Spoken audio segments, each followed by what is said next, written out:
Crennel. I'm all right. After going against two veteran quarterbacks, now you're going against a rookie, but a rookie picked before any other player. Could you talk about the difference in defending them? Well, anytime you are playing against a rookie, as I always say, rookies will make rookie mistakes because they haven't seen as much as a veteran has seen. The veteran has the experience. He's seen a lot of different coverages, seen a lot of different players. He's more well versed in his offense that he's running, and so that poses a particular set of problems. Usually, what happens with rookie quarterbacks is coordinators try to limit what they are able to do until they can get caught up. And so the supporting cast that a rookie has, I think it impacts how he does his rookie year. Winston, has a good talent. He's a good talent, got good size, and they're bringing him along. And I think they went down to New Orleans, and to win a game on the road, and in front of that crowd and a good team, I think that it says a lot about what he brings to the table and what their offense is capable of doing. So I think that they're going to be fired up. We better be fired up to give ourselves a chance. Romeo, what have you seen from your secondary with some of the touchdown passes that have been allowed? I know it's a combination of pressure versus coverage and the kind of personnel they have, but what have you seen jump out from the 5 touchdowns? Well, we've been inconsistent a little bit on certain plays. Some of them are good scheme plays, some of them are poor technique plays, and so we have to improve in both areas. In terms of the guys you have to match up against, obviously very big, tall receivers, what's it like to have to get your guys kind of stacked up against them, and how much does the safety need to help over the top in some of these one-on-one jump ball situations? Well, definitely, if you got the safety there to help over the top, it's good. A lot of times when you are playing man-to-man, the safety is not able to help unless you declare him to a particular receiver. And once you put him to one guy, if the quarterback can read it, he's not going to that guy, he goes to the other guy. And I think that's one of the beauties they have in having two big, tall receivers that can go get the ball. It does pose matchup problems, from a size standpoint.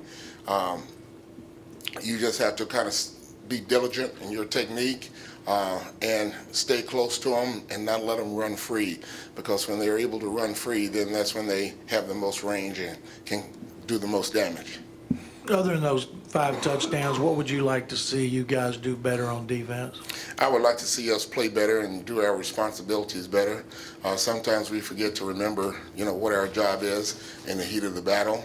And when you do that, you end up giving up plays and letting things happen. But, if you look at the stats, the run defense, we need to improve the run defense.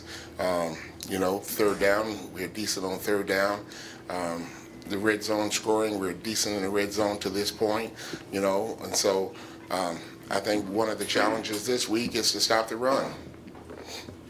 Romeo, Bill said yesterday that you're getting to balls, but the takeaways just aren't happening. The ball's not bouncing your way. Do you expect the takeaways that were your strength last year to be coming along? Do you think you're playing the way you need to get those takeaways? Well, we've gotten our hands on some balls this year, but we haven't come up with them.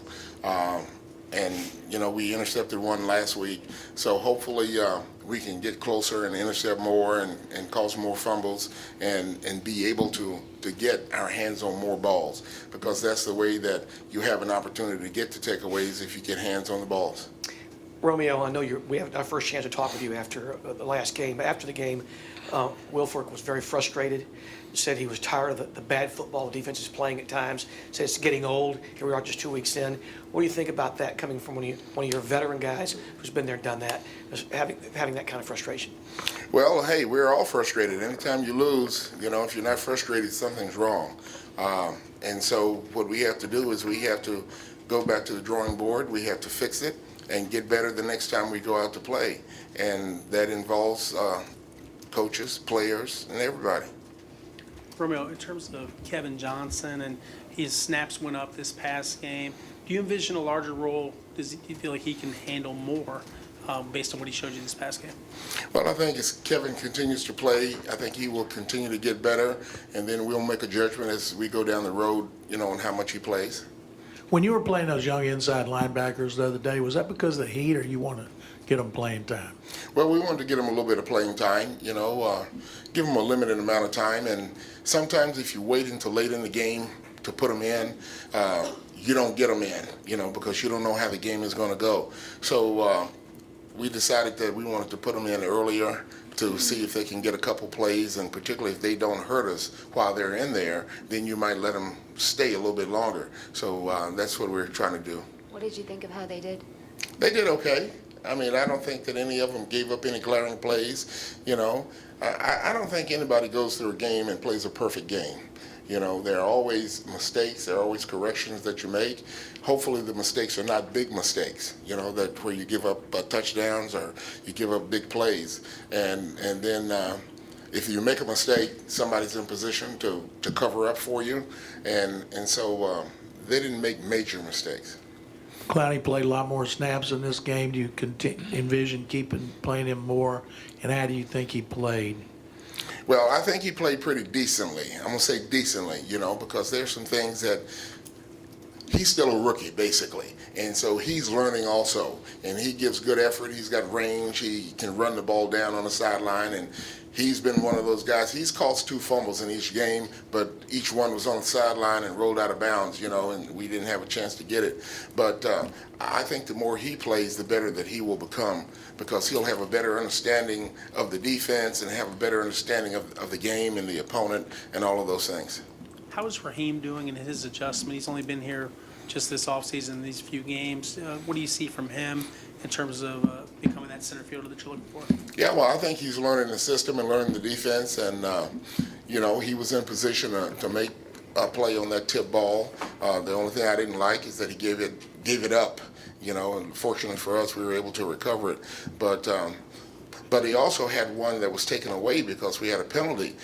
So if we had not had the penalty and that ended up being a touchdown drive, we would have been off the field. And and all of what ifs. You can't do anything about it. You can't change what happened. So we got to eliminate the penalties and get off the field when we can. Have you noticed any difference in Clowney's power based on his stance when he lines up? Well, I think no difference in his stance. I think Jadeveon has been lifting weights for a year, because he hasn't been on the field. He couldn't do much, and so I think he's gotten stronger as a result of that, and I think that shows up on the field. All right. Thanks, guys. Okay, thanks.